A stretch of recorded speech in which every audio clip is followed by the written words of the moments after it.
21. So. How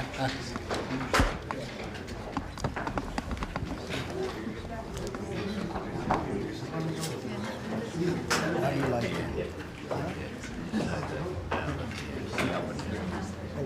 You like it? I don't mind really. Yeah, in Is it developed? America or in Is it developed? No, it's yeah, the Italians like that. good. I like it. Whoa, that's a big crowd today. We must have the Prime Minister of Australia here. There's a few Australians there. You see what I mean? You'd be sitting right there. They're but they're a friendly lot. They're all That's a cuddling. big boy. That must be a very important country we're dealing with, huh? Did you want to move your camera over here? Or are we going to have... Who are you shooting for? Where's the pool? Qu'est-ce qu'il y a des pensées, ça? It's all right, later. Est-ce qu'on peut me Thank you.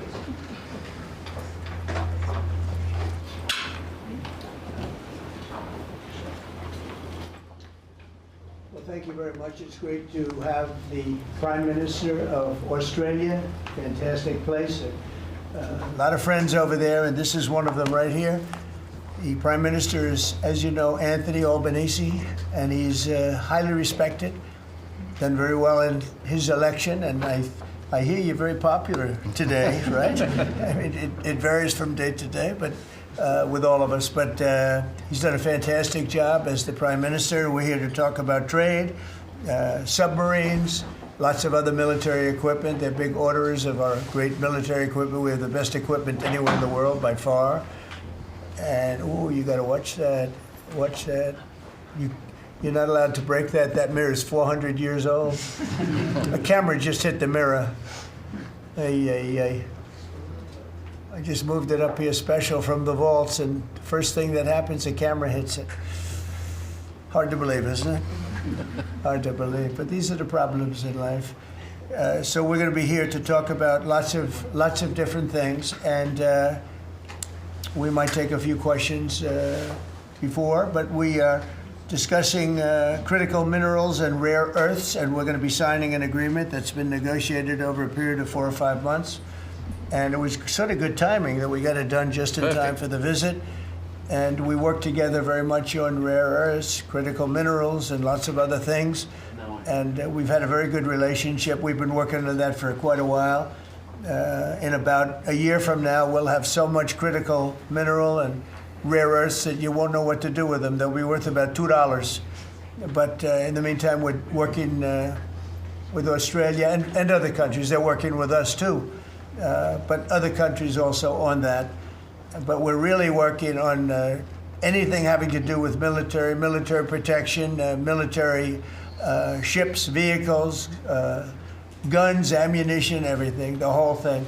We've been long-time allies, and I would say there's never been anybody better. We fought wars together. We never had any doubts, and it's a great honor to have you as my friend. It's a great honor to have you in the United States of America. Please, would you like to say something? Well, thank you so much, Mr. President, for the invitation here to the White House and for showing us around the improved Oval Office, and for what you're doing around here as well, and for the great honour as well of my delegation staying just across the road. We could have walked, but they didn't let us. We drove all of 20 metres there from Blair House, but it's a great honour to be able to stay there. We are great friends and we're great allies. And this is a relationship that's been forged in the battlefields of the world. We have stood side by side for freedom and democracy. And congratulations, I must say, Mr. President, on the work that you've done with the Middle East. It's an extraordinary achievement.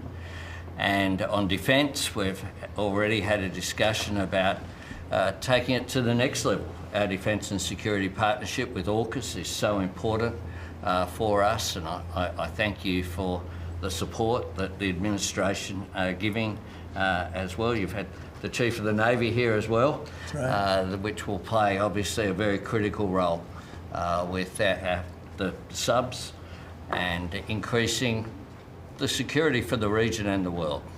And our economic relationship is so important. The US has a trade surplus with Australia, as you know, and we can continue to take what is every opportunity to improve the relationship even further and make it even stronger. And today's agreement on critical minerals and rare earths is just taking it to the next level, seizing those opportunities which are before us to take our relationship to that next level. And it's been fantastic, the contact that we've had together, the friendship that we've developed. And Australians love America, and I think Americans kind of like Australia too. Sure, we do. And as we go forward, I think that today will be seen as a really significant day in our relationship. So I thank you very much, Mr. President. Well, thank you very much, Anthony. It's an honor to sign this, and we'll do it now.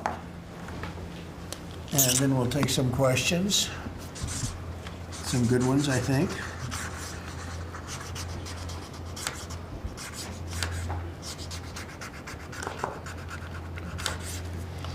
Okay.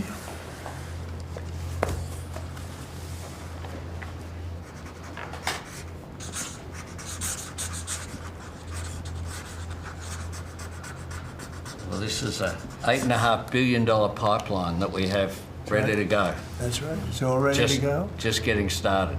And we're doing a real job on rare earth and many other things. Perhaps I could ask John to say a few words, and then we'll exchange papers. But just how are we doing on your naval purchases and all of the submarines that we're working on with Australia? How's that going? Thank you, Mr. President. Obviously, Australia is a very important ally of ours in the Indo-Pacific and in every battle. They've fought with us since World War I and have always been side by side. The facility that they're building, Surf West, is critical and very important to our ability to project power in the Indo-Pacific and work with our allies. So we're working very closely. I think what we're really trying to do is take the original AUKUS framework and improve it for all three parties and make it better and clarify some of the ambiguity that was in the prior agreement. So it should be a win-win for everybody, sir. And the submarines that we're building for Australia are starting to really move along, right? The process is getting very exciting, isn't it? We're getting better. That's good. Very good. It's going to be great. Thank you very much. Maybe we'll hold this up. Okay. Here we go.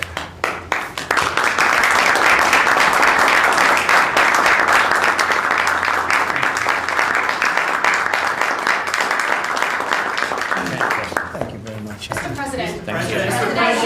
The AUKUS submarine pact, the AUKUS defence pact that the Prime Minister just mentioned, it is a critical issue for Australia. Yes. You haven't really spoken much about it publicly. It was a deal that was done under Joe Biden to sell submarines to Australia at a time when you're not really making enough for your own needs. So can you tell us, have you gotten across the details of the deal? Do you support it, and will you honour it? It was made a while ago, and nobody did anything about it, and it was going too slowly. We do actually have a lot of submarines. We have the best submarines in the world, anywhere in the world, and we're building a few more currently under construction. And now we're starting, we have it all set. With Anthony, we've worked on this long and hard, and we're starting that process right now, and I think it's really moving along very rapidly, very well. But if the rate of submarine production doesn't continue, how can you guarantee Australia will get the boats? Oh, it's getting, oh no, they're getting. Mr. President. At least 32 people have been killed in those. Excuse me, you're next. Thank you. Go ahead. China's bad behavior has really only gotten worse since the AUKUS partnership was formed. With that in mind, is the door open for Australia to get additional nuclear-powered submarines or other military capabilities not already in the deal? I think China's been very respectful of us. They're paying tremendous amounts of money to us as in the form of tariffs. As you know, they're paying 55%. That's a lot of money. They never were paying anything over years and years and years. But they were like anybody else. A lot of countries took advantage of the U.S. They're not taking advantage anymore. No, China's paying 55% and a potential 155% come November 1st unless we make a deal. And I'm meeting with President Xi. We have a very good relationship. We're going to be meeting in South Korea in a couple of weeks, and we'll see what we can do. We have a very good relationship with China, but you know, it's been probably a little bit like your relationship with China. They try and take advantage, but most countries do. I mean, I can say the European Union took advantage, but not anymore. We worked out a very fair trade deal. Japan, we worked out a very fair deal. South Korea, where I'll be meeting President Xi, we worked out a very fair deal. And I expect we'll probably work out a very fair deal with President Xi of China. So most of you will be with us. It's going to be very exciting. And I think we're going to work out something that's good for both countries. Are you at least interested in expediting the nuclear-powered subs to Australia? Well, we are doing that, yeah. We're doing that. We have them moving very, very quickly. Mr. President, I don't think you've ever been to Australia. Have you thought about coming to Australia and trying out some of the golf courses? I would, and I actually have been to Australia, and I did play one of your great golf courses. They have great golf courses there.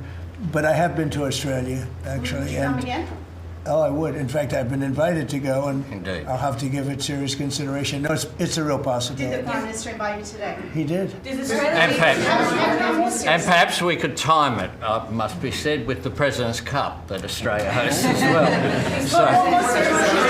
When is the President's Cup? We'll organise it at a time suitable for you, Mr. President. Please, in the back, please. Yeah, in the back. Yeah, Mr. President, the Prime Minister mentioned that there's a trade imbalance that's very heavily in America's favour. Why does America slap such heavy tariffs on a friend and ally? Well, we don't, Australia? yeah. Well, we do in some cases. We do in many cases because we've been treated unfairly. But actually, the tariffs are very light. The one thing is you buy a lot of airplanes, so that helps because you buy a lot of the beautiful Boeings, the best of the Boeings. Boeing, and by the way, Boeing is really doing well.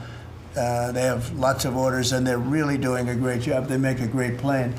But Australia, because of its location, which is great, but one of the things dictated by that location is you have to order a lot of airplanes.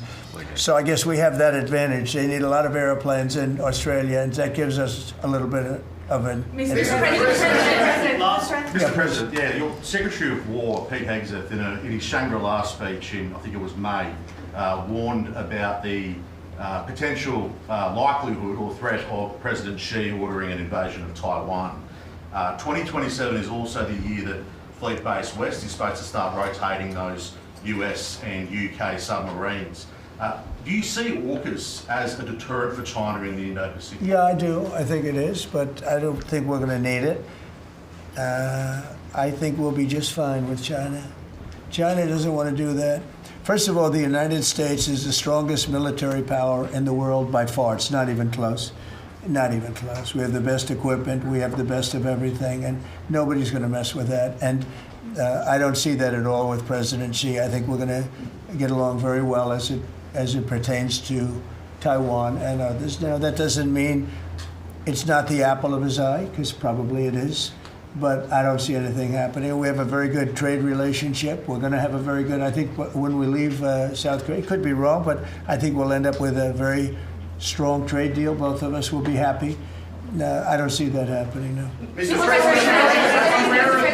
the trade surplus that the US enjoys with Australia, would you consider lifting the tariffs that you've imposed on Australia? And can you give us any details about the critical... Yeah, well, the tariffs have been amazing because, tariffs have been really a reason that I was able to settle almost all of the, I've settled 8 wars in 8 months. Not bad. I have one more to go. It's Russia, Ukraine, and I think we'll get there, but it's turned out to be nasty because you have 2 leaders that truly hate each other, You can't have it all, right? They hate each other beyond all else, and it makes it actually a little bit difficult. But we try, of the 8 deals, I would say because of tariffs, 4 or 5 of them were settled. It's an amazing thing, the power of tariffs in terms of our country. But tariffs have always been used against us. We never use them against anywhere else. And now you have a president that for national security reasons and other reasons is using them, and we're We've become a very rich nation again and a very secure nation again, but we've also become a nation that used that power of tariffs and the power of trade to settle 5 of the 8 wars that I settled. I settled 8. I'm very proud of that. Nobody else has settled 1. I don't think there's been an American president that settled 1. I think there probably hasn't been, outside of the 2 countries involved, or however many are at war, I don't think there's ever been an outside country that settled a war, period. So I settled 8 in 8 months. I'm proud of that. Now, in the meantime, I'm running a country that's, right now, we're the hottest country anywhere in the world. We were dead. A year and a half ago, we were a dead country. Now we're the hottest country in the world, economically and otherwise. So, but I will say this, Australia pays very low tariffs, very, very low tariffs. In fact, Australia pays among the lowest tariffs. Please, go ahead. Mr. President, there's been concern in Australia that it's taken 9 months to get this meeting. Have you had any concerns with this administration, with its stance on Palestine, climate change, or even things the ambassador said about you in the past, the Australian ambassador? I don't know anything about him. I mean, if he said bad, then maybe he'll like to apologize. I really don't know. Did an ambassador say something bad about him? Don't tell me. I don't. Where is he? Is he still working for you? Yeah. You said bad? Before I took this position, Mr. President. I don't like you either. I don't, and I probably never will. Go ahead. No, you went. Go ahead. Behind you, President. Mr. President, your Secretary of the Navy said there will be some clarifications around some ambiguities on AUKUS. Can you tell us? Well, he'll get that taken care of. These are just minor details that he'll take care Can I ask you specifically of. on... John, you're going to get that taken care of, right? There shouldn't be any more clarifications because we're just going now full steam ahead building. Yeah, please. Thank you. Mr. President, are you now satisfied with Australia's defence investment, or do you want Australia to invest more in defence? Well, I'd always like more, but they have to do what they have to do. You know, you can only do so much. I think they've been great. They're building magnificent holding pads for the submarines. It's going to be expensive, too. You know, you wouldn't believe the level of complexity, right, and how expensive it is. They're building tremendous docking because they have a lot of ships and a lot of things happening. And I think their military has been very strong, very, very strong. Over here, please. Mr. President, on the war that you haven't solved yet, the Ukraine-Russia situation, have you now locked in a meeting? And can you explain, just a few weeks ago at UNGA, you said that Ukraine could possibly win the war and well, they could. Territory, but now they could still win it. I don't think they will, but they could still win it. I never said they would win it. I said they could win. Anything can happen. You know, war is a very strange thing. A lot of bad things happen, a lot of good things happen. If you look at the Middle East, I would say prior to us hitting Iran so hard, we could have never made that deal because you would have had a dark cloud over the Middle East when we took out their nuclear capability, which was one of the great military maneuvers of all time. It was flawless. You saw that. Yeah. Those magnificent B-2s. I mean, that was a flawless move that was done by some very talented people, headed up by Pete and everybody else, and our great generals, and General in particular, Raisin Kane.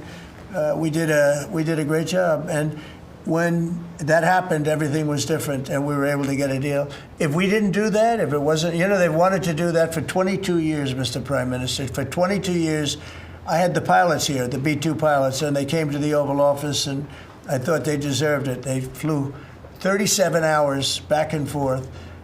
We had 52 tankers up there. We had a lot of planes up there with them, but they were the primary plane. But we had a lot of planes, F-22s and F-35s and F-6. We had a lot of planes. But we had 52 tankers. Can you believe that? And it was just like a flawless mission. And when it was finished, the Middle East just opened up. Amazing.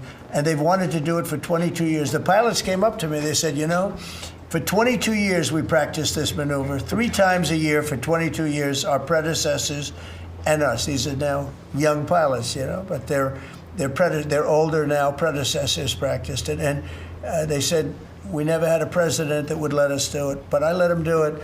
And it totally opened up the Middle East. It took the cloud over the, you know, we had a dark cloud over the Middle East, and now it's all, I mean, we have a little situation relatively with Hamas, and that will be taken care of very quickly if they don't straighten it out themselves, because they're in violation of their agreement.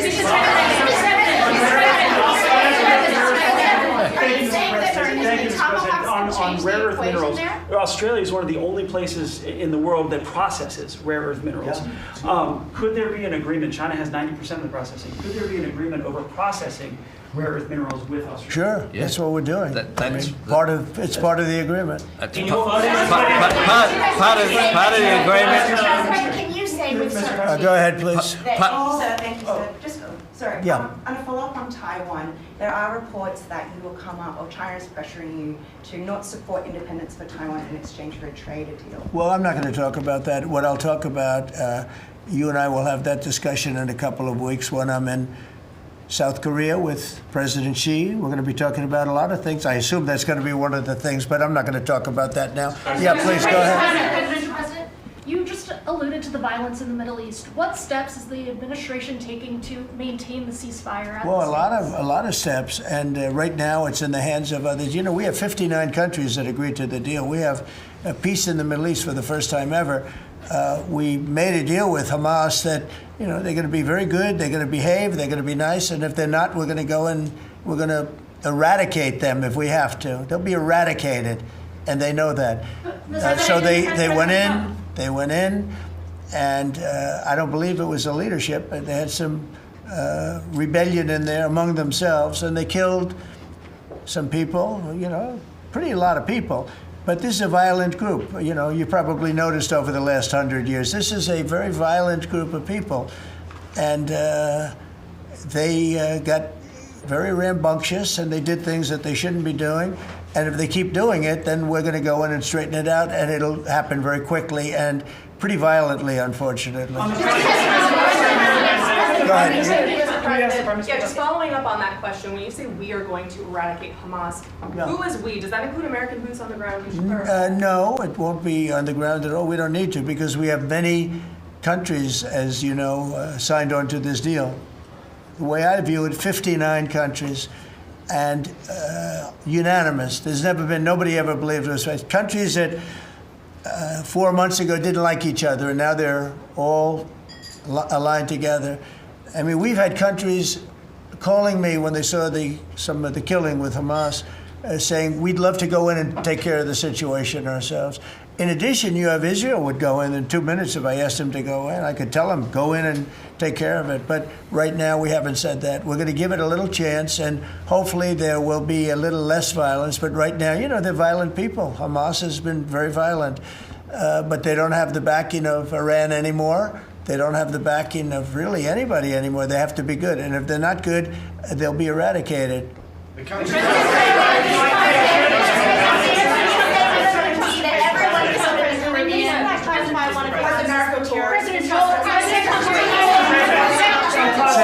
Were any innocent civilians killed in the Caribbean? Not you. Go on, please. Could the Prime Minister weigh in on more on the processing? Yeah. And can Australia expand the process of rare earths? Absolutely we can, and we have the capacity to do so, and part of this deal is very specific, $8.5 billion pipeline. There'll be $1 billion contributed from Australia and the United States over the next 6 months with projects that are immediately available. There's 3 groups of projects, ones that are joint activities between Australia and the United States, such as AUKUS.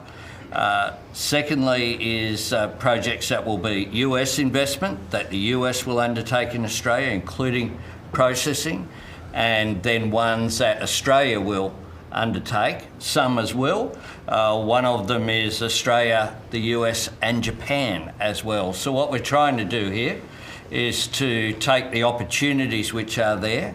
Australia has had a view for some time, a bit similar to putting America first. Right. Our plan's called A Future Made in Australia, which is about not just digging things up and exporting them, but how do we make sure that we have across the supply chains with our friends being able to benefit, seize those opportunities. So we certainly see part of what this is about isn't just digging things up, it's also about processing, including the joint ventures between Australia and the United States. Can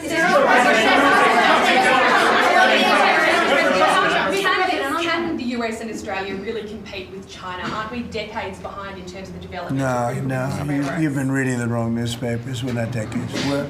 we are way ahead of China militarily, the United States. We're way ahead of them in every form of military, other than they're building a lot of ships, and we'll have that started.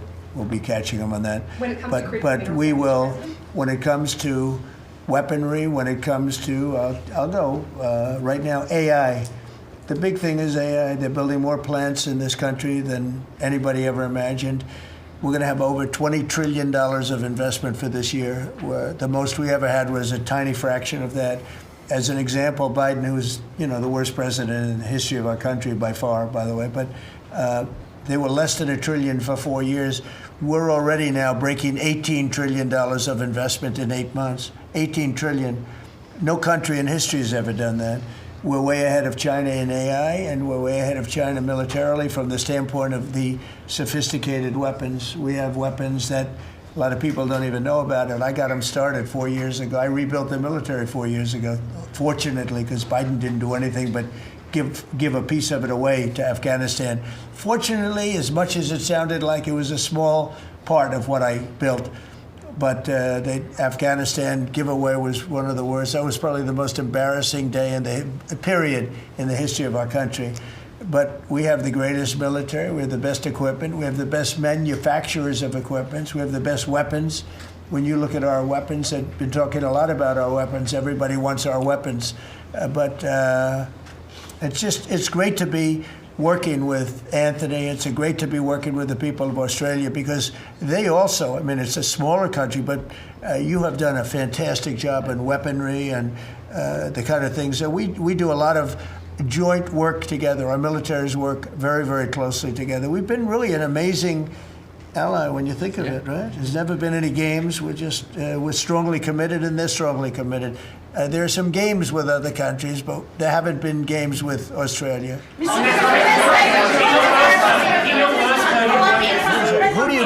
Where do you come from? I'm from Australia. Who are you with? The Sydney Morning Herald. Nasty guy. Go ahead. Oh, sorry, I was just going to ask a question. All right, go ahead. In your first term, you worked with two Australian Prime Ministers, Scott Morrison and Malcolm Turnbull, you might remember. Right. They were from same side of politics as you. Mr. Albanese's different side. Can you tell us a bit more about what it's like to work with Mr. Albanese compared to those two? Well, I got along. That wouldn't be fair, because, the man on my right has a big advantage. You know that, right? But I think he's doing a really good job, and we've had a very good relationship. I don't want to compare one with the other, but I'll tell you, this one is. They really have a great prime minister. Thank you. Okay, was that a good statement? I'll use it in my ads in 28.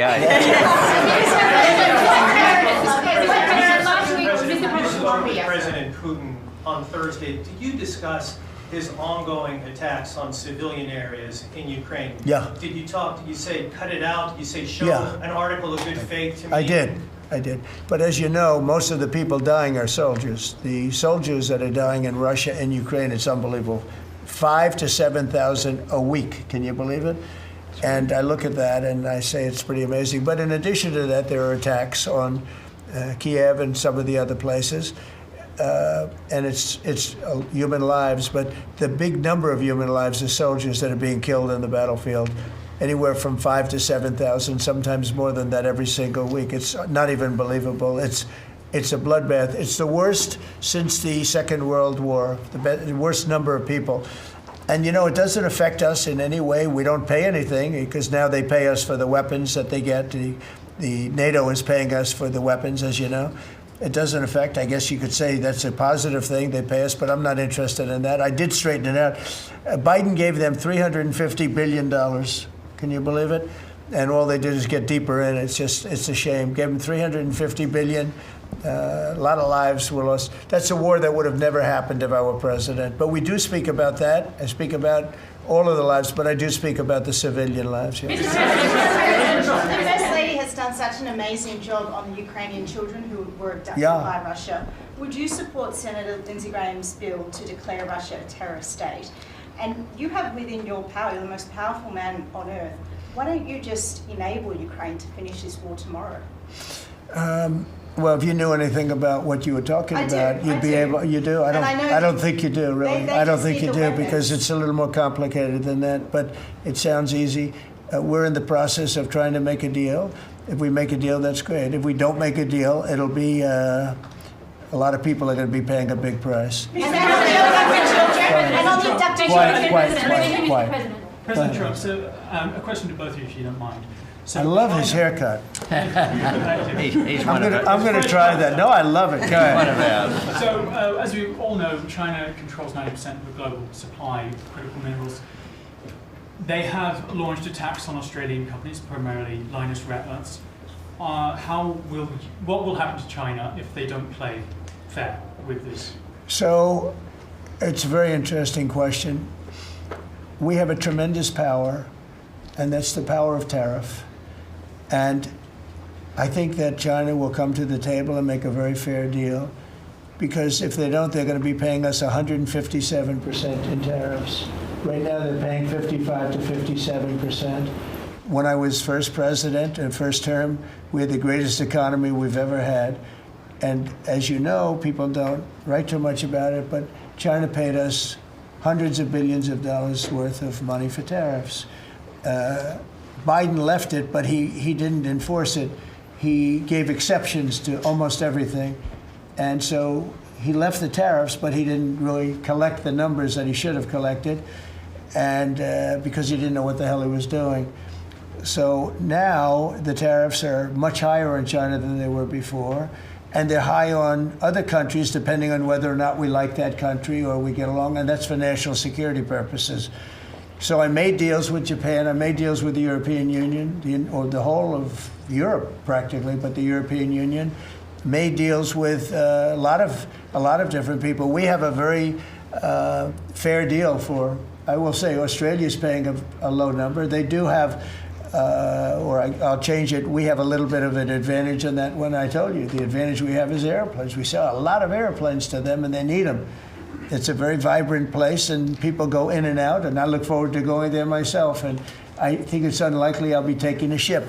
That's a long journey. That's a long.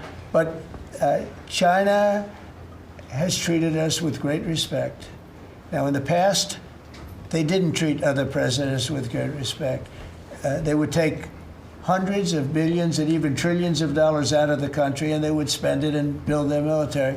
Now they're treating us with great respect. Now, we'll see what happens. I said, if we don't make a deal, I'm putting on an additional 100% on November 1st. I think we'll make a deal. They threatened us with rare earths, and I threatened them with tariffs, but I could also threaten them with many other things, like airplanes. You know about airplanes, because they can't get parts for their airplanes. We build their airplanes. We do a great job. They're largely Boeings. And we could stop the parts. We did stop the parts, actually, when they did the initial threat. That's a big, they closed down over 400 of their airplanes. But we don't want to do that. But we have a much simpler thing. If we don't make a deal, we'll charge them a very substantial tariff. And they'll be paying us hundreds of billions of dollars a year, which they're basically paying right now.